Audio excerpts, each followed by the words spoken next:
புனித லூக்கா எழுதிய தூய நற்செய்தி அதிகாரம் 10 இறைவார்த்தைகள் 38 தொடக்கம் 42. அக்காலத்தில் இயேசு தம் சீடர்களுடன் ஓர் ஊருக்கு சென்றார். அங்கே பெண்ணொருவர் அவரை தம் வீட்டில் வரவேற்றார். அவர் பெயர் மார்த்தா. அவருக்கு மரியா என்னும் சகோதரி ஒருவர் இருந்தார்.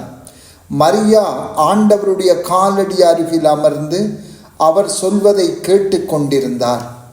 ஆனால் மார்த்தா பற்பல பணிகள் புரிவதில் பரபரப்பாகி இயேசுவிடம் வந்து, ஆண்டவரே, நான் பணிவிடை செய்ய என் சகோதரி என்னை தனியே விட்டுவிட்டாளே, உமக்கு கவலை இல்லையா?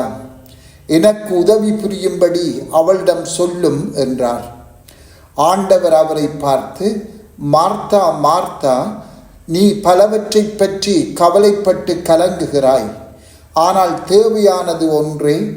மரியாவோ நல்ல பங்கை தேர்ந்தெடுத்து கொண்டாள். அது அவளிடம் இருந்து எடுக்கப்படாது என்றார். சிந்தனை: மார்த்தா மார்த்தா, நீ பலவற்றை பற்றி கவலைப்பட்டு கலங்குகிறாய். ஆனால் தேவையானது ஒன்றே. மரியாவோ நல்ல பங்கை தேர்ந்தெடுத்து கொண்டாள். அது அவளிடம் இருந்து எடுக்கப்படாது. இயேசு இந்த வார்த்தைகளை மார்த்தாவுக்கு மட்டும் கூறவில்லை, இன்று எங்களுக்கும் தான் கூறுகின்றார். பொதுவாக மார்த்தாவைப் போல பலவற்றை பற்றி கவலைப்படுகிறவர்கள் நாங்களும் தான். ஆனால் வாழ்க்கையில் முக்கியமானது நல்ல பங்கை தேர்ந்து கொள்வதாகும் என்பதை நாம் உணர்ந்து கொள்ள வேண்டும். இயேசு மார்த்தா, மரியா, லாசர் ஆகியோரின் நெருங்கிய நண்பர். அடிக்கடி அவர்களின் வீட்டுக்கு சென்று வருவது வழக்கம். இந்த முறை இயேசு அவர்கள் வீட்டுக்கு சென்றபோது அவர்களுள் ஒருவரான மரியா இயேசுவின் காலடியில் அமர்ந்து அவர் சொல்வதை கேட்டும் அவரோடு உரையாடி கொண்டும் இருக்கின்றார். மார்த்தா இயேசுவுக்கு விருந்தளிப்பதில் பரபரப்புடன் ஈடுபட்டு இருக்க, மரியாவின் உதவி தனக்கு கிடைக்கவில்லை என்றதனால் குழம்பி போய் இயேசுவிடம் வந்து முறையிட்டு மரியாள் தமக்கு உதவி புரியுமாறு சொல்லச் சொல்கிறார்.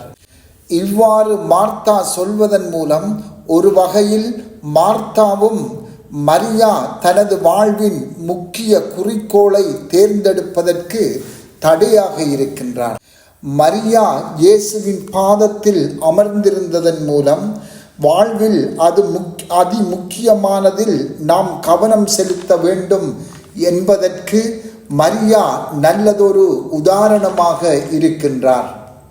எமது வாழ்விலும் சமைத்தல், துப்புரவு செய்தல், தொழில் செய்தல், பொழுதுபோக்கு, மற்றவர்களை பராமரித்தல், படிப்பு, டியூஷன், பிள்ளைகளை ஏற்றி இறக்குதல் போன்ற பலவற்றில் நாம் பரபரப்பாக ஈடுபட்டு உழைத்தாலும் நாங்கள் எதற்காக படைக்கப்பட்டோம், அதை நிறைவேற்ற நாம் என்ன செய்ய வேண்டும் என்பதை நாம் எந்த கணமும் மறந்துவிடக்கூடாது. அதுதான் மகிமையில் விளங்கும் கடவுளை நித்தியத்துக்கும் ஆராதிப்பது. எமது ஒரு நாள் வாழ்வை நிறைத்து வைத்திருக்கும் செயல்கள் எவை என்று எண்ணி பார்ப்போம். அவற்றுள் பெரும்பாலானவை முக்கியமானதாக இருந்தாலும் கடவுளை ஆராதிக்க நேரம் எடுத்து கொள்ளுகின்றோமா? அவரது வார்த்தையை கேட்கின்றோமா? செபத்தின் மூலமாக அவரை மகிமைப்படுத்துகின்றோமா? எமது வாழ்வில் பல முக்கிய கடமைகளுக்கும் அதே போல முக்கியமற்ற கடமைகளுக்கும் நாம் நேரத்தை ஒதுக்குகின்றோம். சினிமா படங்கள் பார்ப்பதிலும், பொழுதுபோக்குகளிலும், அன்றாட தொழில் முயற்சிகளிலும் போதிய நேரத்தை ஒதுக்குகின்ற நாங்கள் தனிச்செபத்திலும் கடவுளை ஆராதிப்பதிலும் ஓரிரு மணித்துளிகளை ஏன் செலவிடுவதில்லை? நாங்கள் ஒவ்வொரு நாளும் நல்ல பங்கை தேர்ந்தெடுத்தால் எமது வாழ்வுக்கு என்ன நடக்கும்? மரியாவைப் போல ஒவ்வொரு நாளும் அதிகாலையில் ஒரு மணித்தியாலத்தை ஆண்டவரோடு செலவிட முடிவு செய்து தனிச்செபம் தியானம் மூலம் அவரை ஆராதித்து வந்தால் என்ன நடக்கும்? நீர் நல்ல பங்கை தேர்ந்தெடுத்திருப்பீர்.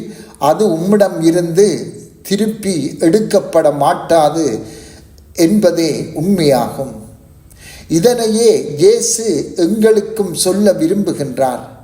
இயேசு விரும்புவதை நாமும் விரும்பி அவரோடு அன்றாடம் ஒரு சில மணித்துளிகளை செலவிட்டு நல்ல பங்கை தேர்ந்தெடுக்க உழைப்போமா? செபம். ஆண்டவரே, மரியாவோடு சேர்ந்து உமது பாதத்தில் அமர்ந்திருந்து நல்ல பங்கை தேர்ந்தெடுக்க அருள்தாரும். ஆமென்.